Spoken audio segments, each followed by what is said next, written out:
Hi everybody, I'm Jeannie, the Happy Runner. Thanks for coming to watch today. I'm doing a book review today on the Hanson's Marathon Method. I just tried this book, the training plan for my fall marathons this year, 2014, for the Marine Corps Marathon, and a week later I did the New York Marathon. My goal this time was to qualify for Boston, and I didn't meet my goal. I was a little disappointed with that. So my review on this book review and whether I would recommend this book or not, it's kind of mixed.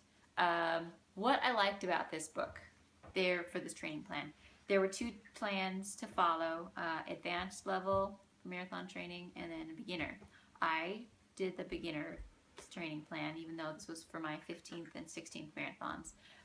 Just for weekly mileage and the amount of time that I had to deal with on my weekly basis, the beginner was probably more my what I was ready to go for. The beginner training plan, it peaked, the most miles I would probably had to end up doing was in the highest was about 57 miles per week.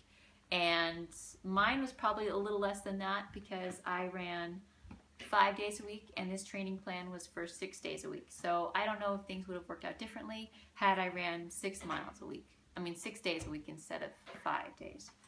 So anyway, just to show you what a training plan would look like, this is their beginner chart. If you can see that, the days of the week laid out, what miles you're going to be doing, what days of the week, and generally you're going to be training one of those days each week is going to be a tempo run day, where you, over the course of 18 weeks, you will train up to 10 miles at your goal marathon pace.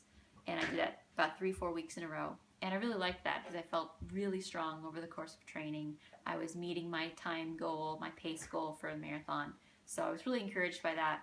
And then another day of the week you have your track workout where you're doing some kind of repeats, whether it's 1.5 mile repeats or mile repeats or 800, something like that.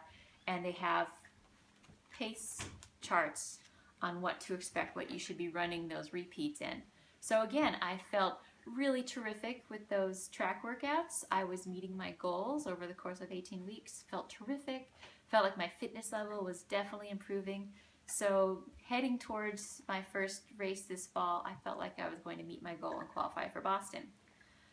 But the difference with this training plan is they didn't have me go up to 20 miles for my long run. The longest they suggest you run for your long run is 16 miles, and I've never done that in marathon training before. I've always trained up to 20 or over 20, like 22 for my long run, and had done that like at least 2 or 3 times in training.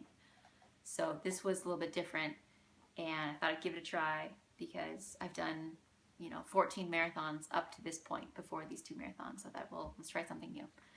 So I don't know if that really worked for me. I think my body does better when I've done at least 20 miles or more for a long run in training.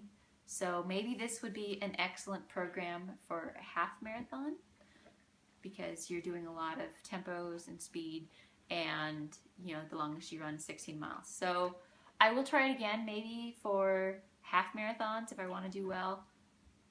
Also maybe if I want to try this again and then just tweak it so I am doing those 20 miles long runs or so.